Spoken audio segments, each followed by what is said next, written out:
Now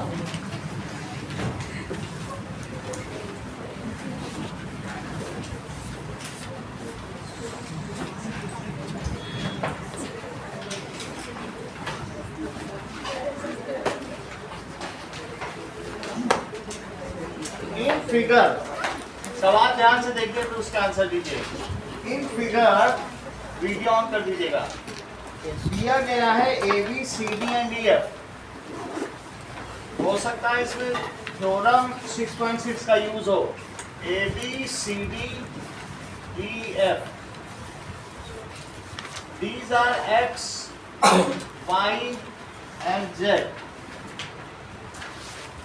now given है A B is parallel to C D और C D is parallel to E F. C D is parallel to E F. और ये भी दिया है कि y is to Z is equals to 3:7। तो आपको क्या पता करना है? Find x। To find x, second question देखें। That is two mirrors are placed parallel to each other and एक रे जा रही है ए बी, उस पर इंसिडेंट है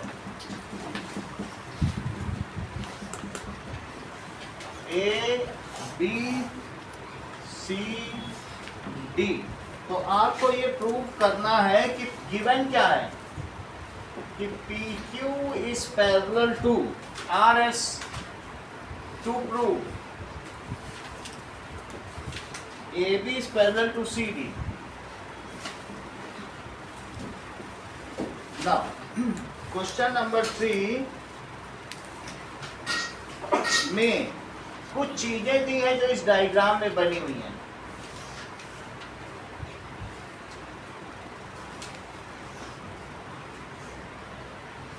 P Q R, this is 127 degree, that is x, y, and this is 50 degree. This is AB, this is CD.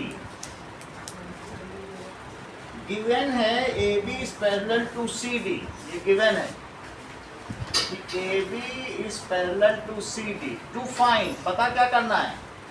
X and Y. चौथा question देखिए। If transversal intersect two lines, that is example number 5. Transversal intersect two lines such that bisectors of pair of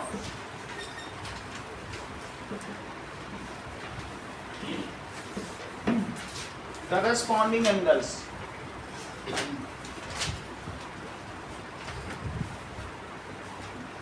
are parallel, then prove that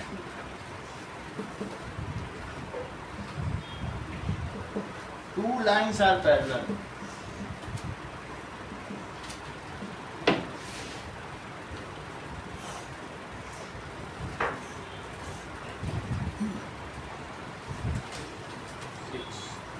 Now, in figure PQ is parallel to ST and angle S is 130 degree, जबकि angle Q कितना है? 110 degree. Find QRS। Given है PQ is parallel to ST. To find angle QRS, इस चीज को पता करना।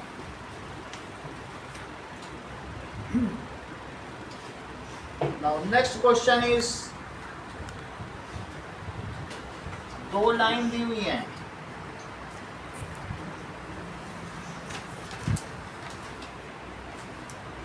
that is AB is parallel to CD and GEF is a triangle. GEF ये ट्रायंगल है जबकि ये 90 डिग्री है. सो गिवन है AB is parallel to CD और GED is 126 degree. GED angle GED is 126 degree और EF is perpendicular to CD. इतना दिया है और पता क्या करना है? To find angle AGE, angle GEF, angle FGE. ये 3 एंगल पता करना. चलिए मैं सबको कर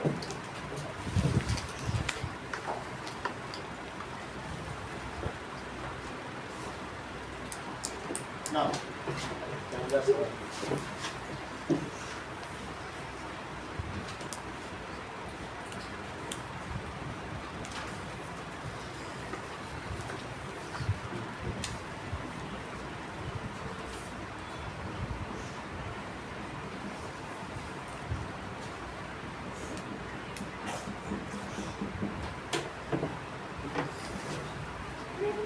देखो पहला सवाल जस्ट मैं प्रूफ से ही शुरू कर रहा हूँ. गिवन टू फाइंड वहीं से निकलेगा.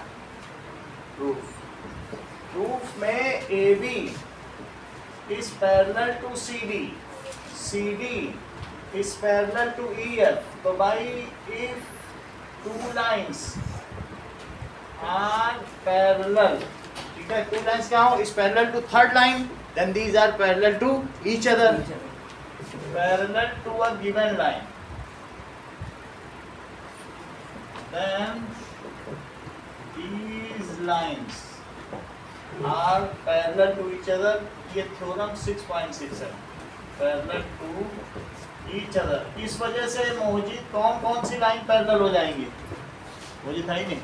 आशीष बताओ कौन सी लाइन पैरेलल हो जाएंगी? बताओ.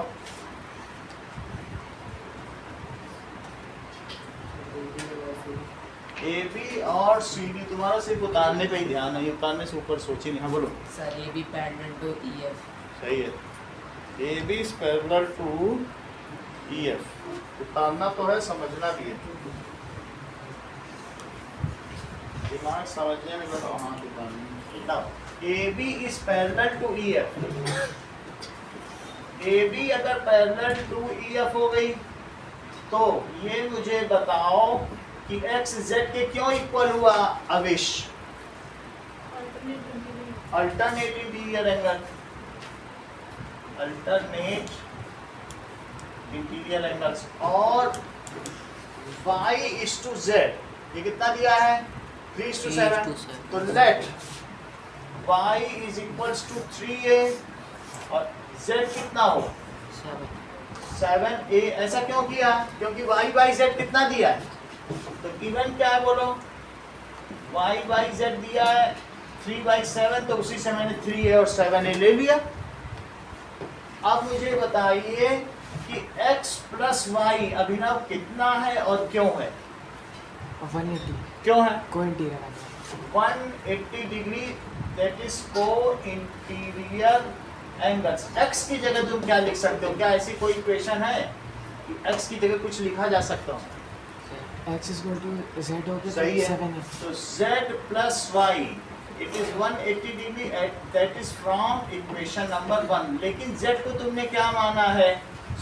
7a. और y कितना है? 3. तो 10a it is 180 डिग्री. तो a कितना हो गया? 18 डिग्री. और आपसे पूछा क्या गया बताइए? x पूछा गया है. तो a अगर 18 है तो x तो z के इक्वल है और z को तुमने क्या माना है? 7a. तो 7 into 18. हर्षिता 18 7 जा. बताती नहीं, कुछ भी पूछो नहीं बताती, पता नहीं क्यों. अगला सवाल देखें.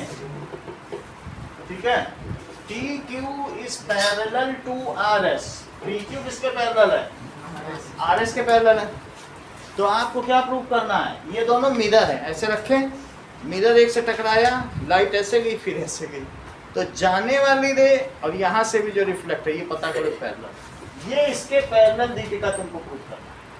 ठीक, तो सबसे पहले यहाँ से जिस पॉइंट पर पॉइंट ऑफ इंसिडेंस है, जहाँ रे टकराती है उसे क्या कहते हैं, पॉइंट ऑफ इंसिडेंस, और यहाँ से यहाँ भी टकराई तो ये भी एक पॉइंट ऑफ इंसिडेंस है, इसे भी कुछ मान लो, अगर बुक में नहीं दिया तो मानो, दिया तो चेक करता हूँ, सी माना इसको, तो आप यहाँ से भी क्या ले लो, परपेंडिकुलर ड्रॉ करो, इसे बी एन कहो और इसे क्या कहो, सी एन। तो सीधा प्रूफ पे चलते हैं, ड्रॉ बी एन किसके perpendicular, P Q P Q and C N perpendicular R S. अब देखो B M and C N जब पैरेलल लाइंस पे परपेंडिकुलर डाले जाएंगे तो वे भी आपस में क्या होंगे, परपेंडिकुलर आप डाल देना पैरेलल लाइंस पे, so they will also be parallel to each other. ये इसके पैरेलल होगा क्योंकि दोनों परपेंडिकुलर, दोनों पैरेलल और उनके परपेंडिकुलर डालोगे, तो लिखो B M is parallel to C N perpendiculars या एल्टीट्यूड्स ऑन पैरेलल लाइंस। क्या लिखोगे, परपेंडिकुलर्स ऑन पैरेलल लाइंस, ऐसा लिख सकते हो, बहुत ज़्यादा एक्सप्लेन करने की जरूरत नहीं है। So B M is parallel to C N, ये दोनों पैरेलल हो गए, क्यों, that is perpendicular drawn on, किस पर ड्रॉ किया गया है जिगिशा, ड्रॉन ऑन पैरेलल लाइंस। अब चलो चेक करो, इन सभी एंगल्स को 1 2 3 और 4 क्या है, सही है। ये मुझे बताओ कि 1 2 के क्यों इक्वल है जिगिशा, बोलो रिद्धि, लॉज ऑफ रिफ्लेक्शन, क्योंकि जितने पर angle of incidence is equals to angle of reflection, angle of incidence is equals to angle of reflection.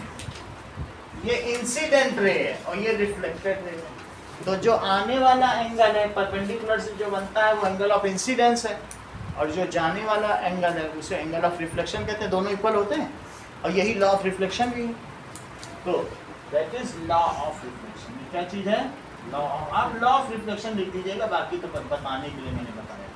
अच्छा ये बताओ चिकित्सा 3 4 के क्यों इक्वल है, लॉ ऑफ रिफ्लेक्शन, तो क्या आप मुझे बताएंगे कि 2 3 के क्यों इक्वल है, कौस्तभ, अल्टरनेट इंटीरियर एंगल, क्योंकि ये दोनों लाइन अभी अभी आपने पैरेलल कही, अब पैरेलल को कोई लाइन काटे, मान लो ये 2 लाइन आपने पैरेलल कह दी और यहाँ से कोई कटवा दो, तो बोलो ये एंगल 2 और इधर का एंगल 3, बताओ ये क्यों इक्वल है, अल्टर, सही है। सब लिखो कि angle 2 is equals to angle 3, क्यों है, that is alternate interior angles. और ये जो इक्वेशन है इसको आप इक्वेशन 1 मान लें और इसे क्या मान लें, सही है।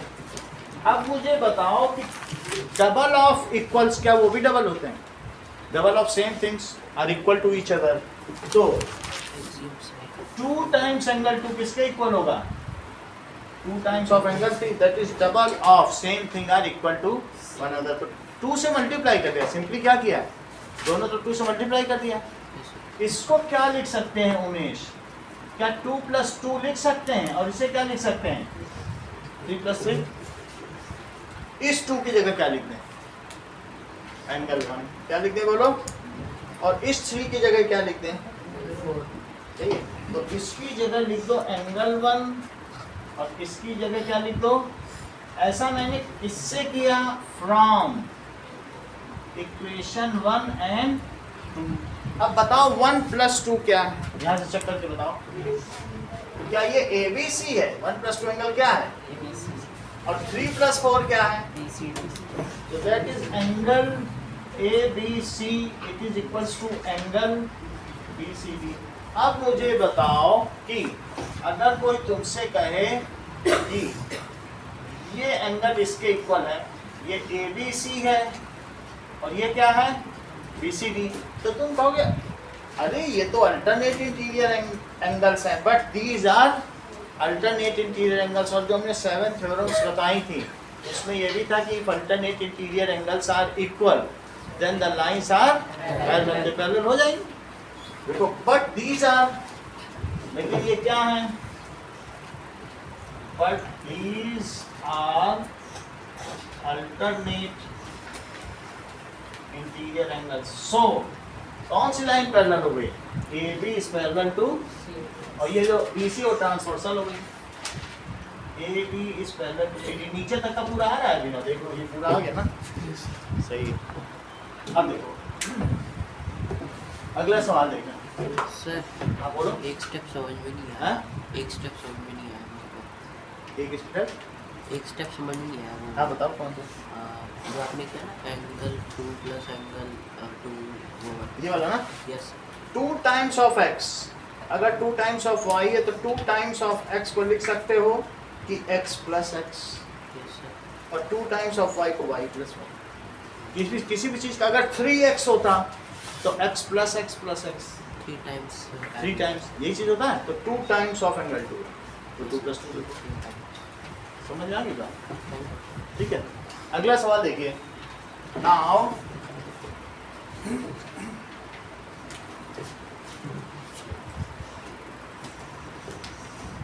क्वेश्चन नंबर 3 देखिए।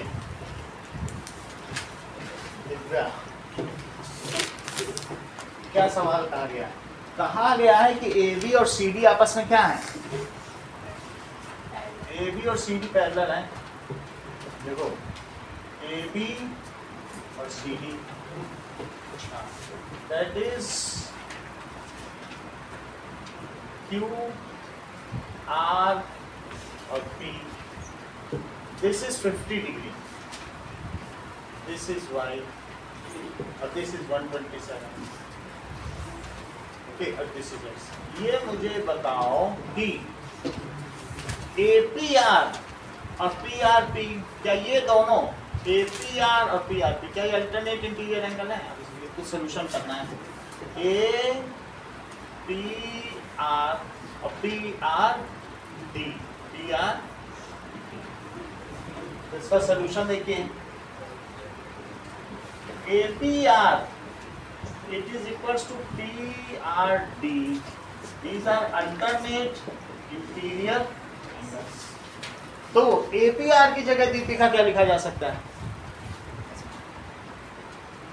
दिव्यांश 127। आप बोलो। सर 50 + 1। सही है। APR में 2 एंगल आ रहे हैं। APR में कौन कौन सा एंगल आ रहा है? ये APR कौन कौन सा एंगल है? ये दोनों है कि नहीं? इसकी जगह कौन कौन सा एंगल है? तो क्या लिख सकते हैं यहाँ पे? 50 + y और PRD की जगह जरा देखो 127। तो y कितना हो गया? ये सब डिग्री डिग्री लगाइएगा, डिग्री के बिना नहीं लिखना है कुछ। सो y इज इक्वल टू, तो यहाँ से 50 बचेगा 77 डिग्री। नाउ अब मुझे बताओ कि क्या x + y किसके इक्वल है? अभिष चलो ठीक है, फिर कोई बात नहीं। तो अनुष्का तुम बताओ x + y किसके इक्वल? क्यों? एक्सटीरियर एंगल प्रॉपर्टी इस चीज को नहीं पता है कि अंदर के इधर के 2 एंगल इसके इक्वल है। चलो कोई बात नहीं पता तो दूसरा मेथड बताओ। ये 50 और x आपस में क्या है बताओ? x is equals to angle APQ, पूरा नाम लिखना। x किसके इक्वल है? That is alternate interior angles. So x is equals to 50 degree. Next question देखिए। क्वेश्चन है if transversal intersect two lines such that एक दो लाइन को एक ट्रांसवर्सल ने इंटरसेक्ट कर दिया। जो लिखा है वही बनाया है क्योंकि डायग्राम खुद बनाना है इसीलिए समझा रहा हूँ। If transversal intersect two lines, वही जितना देखो क्या वही चीज मैंने बना दी। Transversal intersect two lines such that bisectors are parallel. क्या पैरेलल है? क्या ये लाइंस पैरेलल है? नहीं, बाइसेक्टर एक लाइन नहीं पैरेलल है। सच दैट इनका जो बाइसेक्टर है वो पैरेलल है। यहाँ ये जो इसका बाइसेक्टर है ना, एंगल का बाइसेक्टर, ये दोनों पैरेलल, ये लाइन नहीं पैरेलल। ये कोई दो लाइन है बस उसको काटा गया है। और बाइसेक्टर अगर पैरेलल है तो प्रूव करो कि लाइंस पैरेलल है। ये तुम्हें प्रूव करना है। और गिवन क्या है बताओ, क्या क्या पैरेलल है? चेक करो। मान लो कि A B C D E F और जी एच और आई जे, क्या गिवन है बताइए? गिवन है कि A B is parallel to, क्या गिवन है? ए बी नहीं पैरेलल है। ये दिया गया है कि जी एच किसका बाइसेक्टर है? बोलो, जी एच किसका by? E G B, angle E G B. और ये बोलिए आई जे, आशना आपको बताना है इस बाइसेक्टर ऑफ, ये किसका बाइसेक्टर है? बोलो, आई जे किसका बाइसेक्टर है? जी जी जी आई डी किसका बाइसेक्टर? किसका बाइसेक्टर है? G I D. सो इस bisector of G I D. और जी एच किसका बाइसेक्टर है?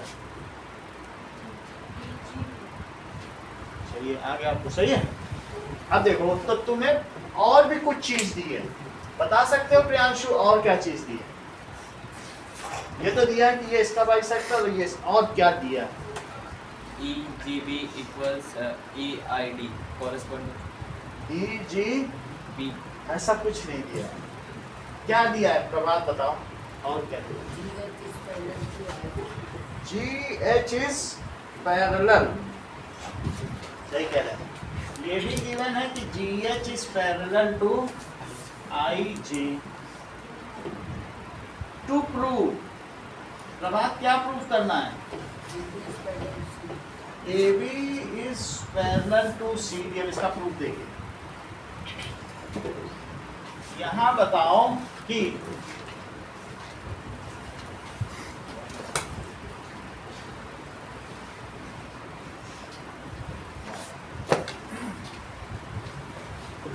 अगर ये इसके पैरेलल है और ये ट्रांसवर्सल है तो क्या ये एंगल इक्वल होगा? ये एंगल इसके इक्वल होगा। देखो ये दोनों पैरेलल हैं और एक लाइन ऐसे आ रही है। ये कौन कौन सी लाइनें हैं? जी एच और कौन सी हैं?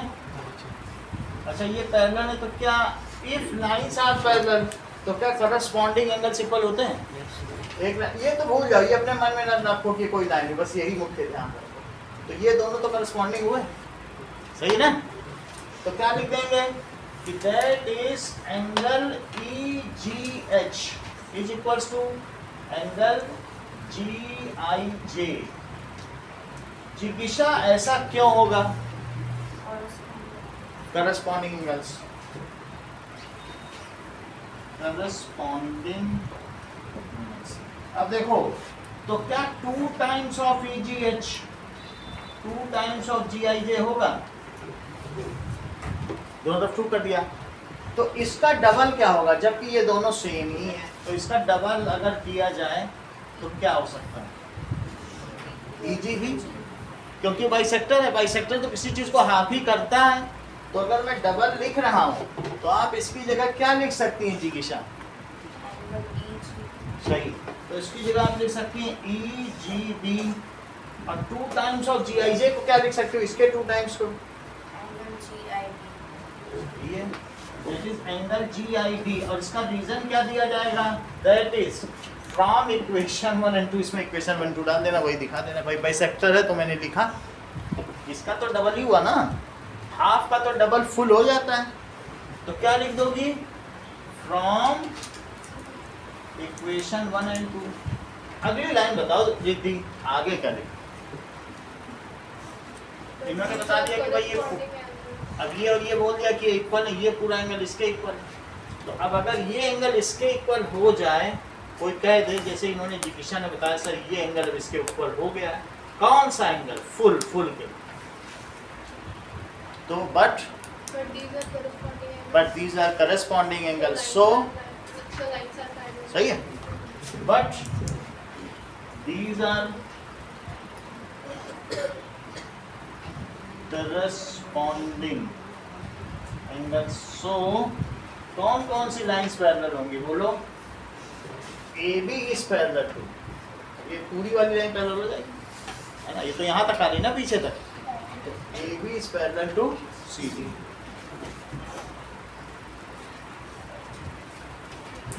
अगला देखिए क्वेश्चन नंबर 5 देखो, क्वेश्चन नंबर 5 क्या कह रहा है?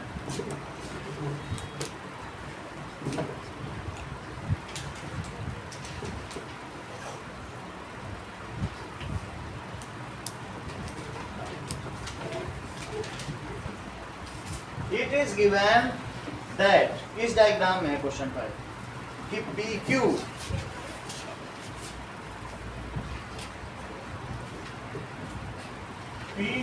और RS जबकि R पर 130 डिग्री और यहाँ पर 110 डिग्री बन रहा है। तो गिवन तो सही है, गिवन यहाँ लिखा हुआ है कि PQ पैरेलल और फाइंड करना है, तो इसके लिए कंस्ट्रक्शन करेंगे दिव्यांश। ड्रॉ AB, और ये क्या दिया है? Q, ये R है, ये S और ये P। क्या कंस्ट्रक्शन करेंगे बताइए दिव्यांश, बोलो बोलो।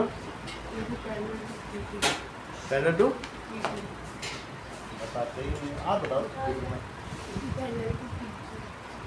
ये सही, ये कहाँ पे है? ये लंदन में है, कैलिफोर्निया में।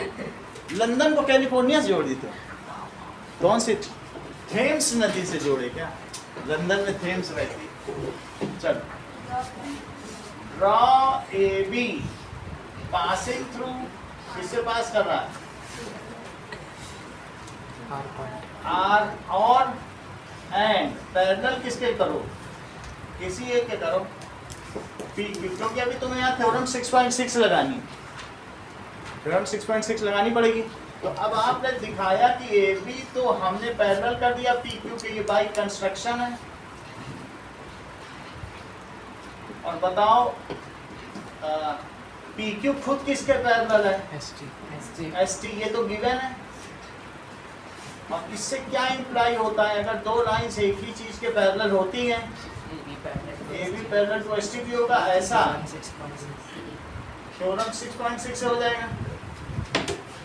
अब अगर ये पैरेलल है तो अब इसके लिए आप एंगल 1 लिख लो, यहाँ पे इसको लिख लो एंगल 2, ये हमें पता करना। तो दोस्तों ये मुझे बताइए कि angle 1 plus angle P Q R क्या होगा और क्यों होगा? 180 डिग्री। क्यों होगा? इंटीरियर सही है, एंड ये होगा co-interior angle. Now that is 180 degree co-interior angles. तो 1 plus 110 degree that is 180 degree. तो एंगल 1 कितना हो गया? That is equals to 70 degree. 1 की तो वैल्यू आ गई। ऐसे ही angle 2 plus T S R, ये भी 180 डिग्री होगा और ये भी को इंटीरियर एंगल होगा, जबकि ये 130 डिग्री है। 180 माइनस 130 डिग्री, तो ये कितना हो गया? 50 डिग्री हो गया। अब जरा देखो angle 1 plus 2, Shreya angle 1 plus angle 2 plus angle Q R S क्या होगा और क्यों होगा?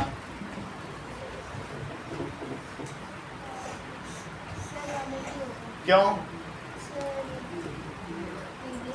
आप बताओ। एंगल से जब एक से ज्यादा है तो लीनियर पेयर नहीं होगा। That is 180 degree. तो ये क्या हुआ बोलो? एंगल्स एट ए पॉइंट। अगर तुम लीनियर पेयर चाहती हो फिर दो को एक में शामिल करो, फिर एक और स्टेप ले लो तो भी कर सकते हो।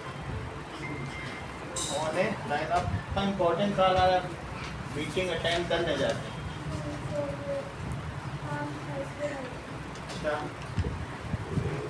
नाउ 1 कितना है और ये 50 डिग्री, तो क्यू आर एस कितना हो गया? देखो 120 हो गया प्लस क्यू आर एस, तो क्यू आर एस कितना हो गया बताओ? क्या 60 डिग्री हो गया? 120 उधर ले जाना, सब्ट्रैक्ट कर देना। अगला क्वेश्चन देखें। हाँ बोलो। Angle TSR equals to angle SRA alternating।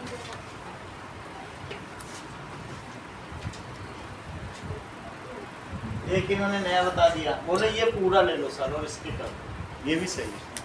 ठीक, सही कर देते हैं। क्या बताया इन्होंने बताओ? ये इसके पैरेलल है ना, तो क्या बता दिया इन्होंने? एंगल TSR और इसे क्या बता दिया? SRA। TSR 130 डिग्री और SRA में दो एंगल शामिल हैं, एक एंगल 1 और दूसरा कौन सा? ये मैंने अच्छा होता है, इसमें तो हमें 2 की भी जरूरत नहीं पड़ेगी, 2 भी नहीं निकालना। नहीं, ये तो फिर बेकार ही निकाला है, 2 मत निकालना। That is 1 plus QRS। ऐसा क्यों है बताओ? अल्टरनेट इंटीरियर एंगल से 2 वाला पोर्शन अब हटा दो, 2 हटा दो। जो इस तरह से करना चाहते हैं अनुष्का के जो भी फॉलोअर्स हैं, that is TSR, it is SRA। सही है, अल्टरनेट इंटीरियर एंगल। जब 1 आ गया अब 2 की क्या जरूरत है? 1 आ गया बस पूरा निकालना। अल्टरनेट इंटीरियर एंगल्स, ये 130 डिग्री है और 1 प्लस QRS, 1 की कितनी वैल्यू आ गई है? तो QRS कितना होगा? 130 माइनस 70 डिग्री कितना हो जाएगा? 60 डिग्री। अगला सवाल देखिए, क्वेश्चन नंबर 6 देखो। क्वेश्चन नंबर 6 में क्या क्या दिया है? 2 लाइंस हैं ABCD जो कि आपस में पैरेलल हैं, ABCD एंड ये भी दिया है कि FE CD के परपेंडिकुलर है। ऐसा बुक में दिया है, मैं भी बना देता हूँ। ये परपेंडिकुलर इसके परपेंडिकुलर है, EF is perpendicular to CD, CD के परपेंडिकुलर यहाँ नहीं है, बट लेकिन अगर इसके भी परपेंडिकुलर है तो ये अल्टरनेट है ना, तब भी तो हो ही जाएगा। ये अल्टरनेट, ये भी ऐसे ही है। और एक GE ड्रॉ किया गया है। अब 3 वैल्यूज आपको पता करनी है, जबकि एक एंगल दिया जा चुका है 126 GED। ये पूरा एंगल कितना है? तो आपसे क्वेश्चन पूछा है AGE 50, AGE किसके इक्वल होगा और क्यों होगा?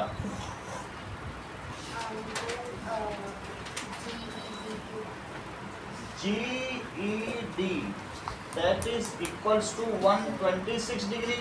ऐसा अल्टरनेट इंटीरियर एंगल्स की वजह से होगा। अच्छा, अब देखो GEF भी पूछा गया, ये वाला GEF, तो एंगल GED कितना है?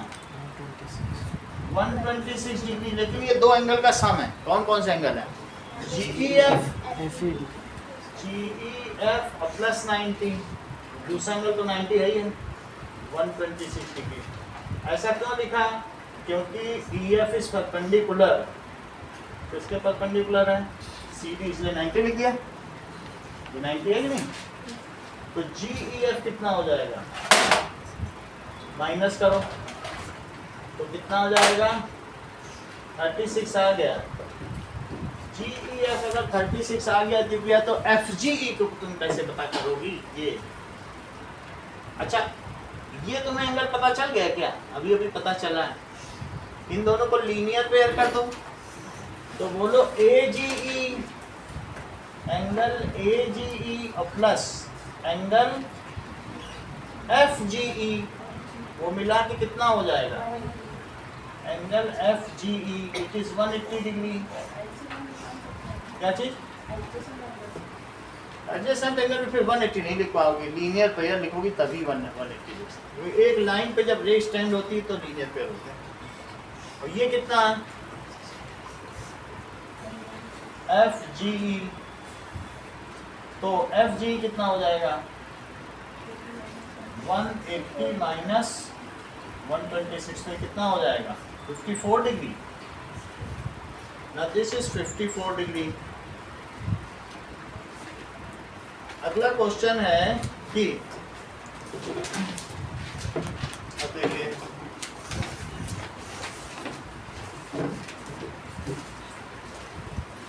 एग्जाम्पल 1 निकालो ट्रायंगल पेज का।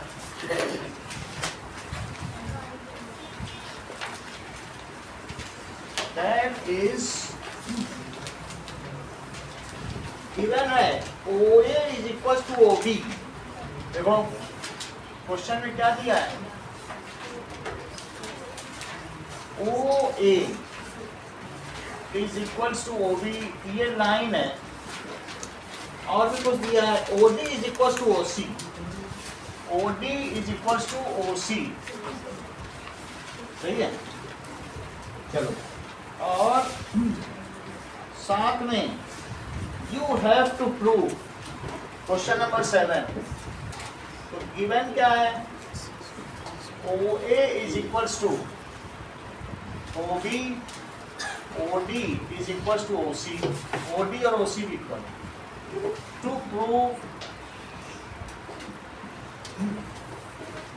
AOD is BOC, AOD is BOC, AOD BOC, ये प्रूव करना है। और सेकंड क्या प्रूव करना है? That is AD is perpendicular to BC, AD is parallel to BC, AD is parallel। अब देखो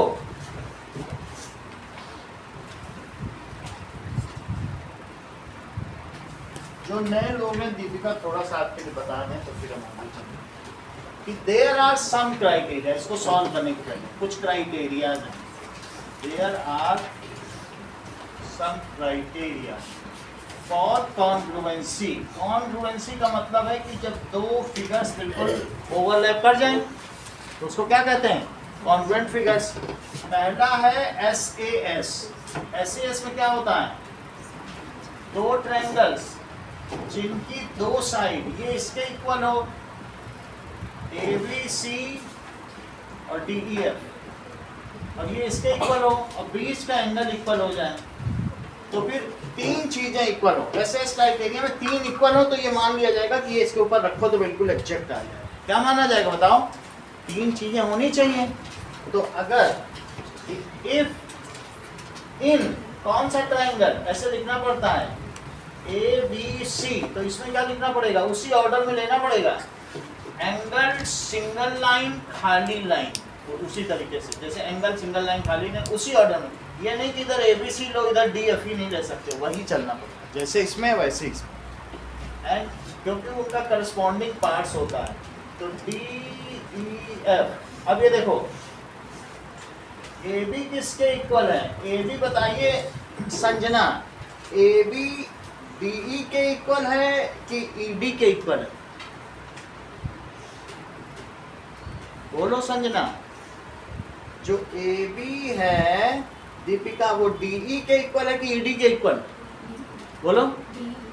DE। जब इधर से तुम AB चलोगे तो इधर से DE चलना पड़ेगा। गलत चल दिए तो गलत माना जाएगा, ED नहीं चल सकता। AB is equal to DE, और ये गिवन है सारा, जैसे यहाँ पे सब गिवन है, ये सब गिवन है। ऐसे बताओ AC किसके इक्वल है? जब यहाँ से तुम AC चलो तो यहाँ क्या चलो? डी एफ ऐसा गिवन होगा कि ये 4 सेंटीमीटर है, ये भी 4 सेंटीमीटर है, ये 5 सेंटीमीटर है, ये गिवन होगा, और ये 40 डिग्री और ये भी 40 डिग्री, ये सब गिवन है। समझ में आ गया? अच्छा, तो यहाँ आप क्या लिखोगे बोलो? गिवन। और यहाँ भी क्या लिखोगे? और ये भी मत मुझे बताइए, BAC एंगल किसके इक्वल है? EDF की FDE? बिल्कुल वैसे चलना पड़ेगा। देखो BAC कैसे चलोगे? B से A गए फिर C, BAC, तो यहाँ कैसे चलोगे? C से D गए, सही? नाउ इट इज EDF, तो अब लिखोगे SAS criteria, SAS। So by SAS congruency rule, triangle क्या हो जाएगा? ABC is congruent to triangle ABC किसके हो जाएगा? DEF। अगर ये 5.2 सेंटीमीटर है संजना, BC 5.2 है, तो क्या आप मुझे बताएंगे EF कितना होगा? क्यों बताओ? तेज नहीं बोल रही, आप बताओ कि ये ऐसा सोनाक्षी क्यों होगा? ये अगर 5.2 है तो ये कितना होगा और क्यों होगा? 5.2 CPCT, यानी ये इसके ऊपर जब ठीक ठीक बैठ जा रहा है, कॉन्ग्रुएंट है, तो अब इसकी जो बाकी चीजें होंगी, जो ये साइड की वैल्यू है, जो BC है वही अब क्या हो जाएगा? EF। इसको कहते हैं corresponding parts of congruent triangle. दो सर्वांग सम त्रिभुजों के संगत भुजाएं हमेशा समान होती हैं। It is corresponding parts of congruent triangles. अगर मान लीजिए मैं इसको 50 बोलूं, तो संजना तुम किसको 50 बोलोगी और क्यों बोलोगी? ई को बोलोगी, क्यों होगा वो 50? सब जान गए हो। अगर मैं इसको 50 बोलूं, इसको ऐसा बोल दिया हमने, सही है? और तो क्या मैं इसको 70 बोल सकता हूं कि नहीं बोल सकता? ये बोलो, कितना बोलना चाहिए मुझे? हाँ बोलो। 110। करेक्ट। जैसा इन्होंने बोला कि सर अगर आप ऐसा बोल रहे हैं तो इसे 90 बोलिए। बहुत तेज है पढ़ाई में, तो तुरंत ये एंगल से प्रॉपर्टी लगा लेते हैं। ठीक है, बहुत बड़ी बात है। तो अब ये 90, तो फिर ये भी 90। बोलो, बात समझ आ गई? तो अब हम लोग कॉस्तोव के फॉलोअर आएंगे। That is 5.2 centimetre. तो लिखो by CPCT, that is corresponding parts of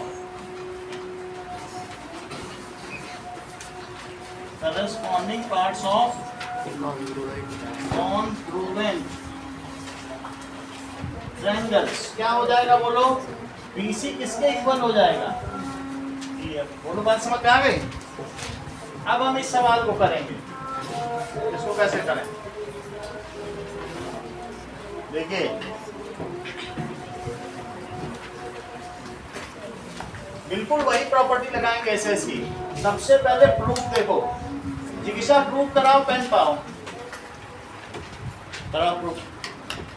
in triangle AOD and BOC and triangle BOC,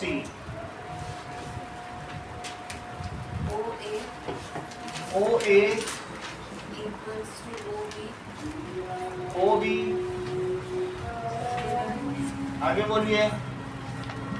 OC ऐसा नहीं होता है। हाँ बोलो। सर OD इक्वल टू इधर की चीज इधर ही बोलनी है। OD is equal to OC OCY given given, क्योंकि वो भी गिवन है। जो इधर का वही इधर रहेगा, उधर की चीज इधर। हाँ और बोलो। एंगल AOD AOD, A से गए D तक, AOD, यानी इसकी बातें कर रहे हैं। हाँ equal to BOC BOC vertically opposite है। Vertically opposite angles. ठीक है, यानी इन्होंने इसको इसके इक्वल कर दिया, BOC। आगे बोलो।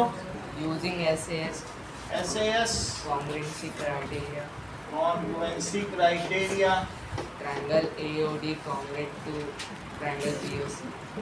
BOC। आगे बोलो। सेकंड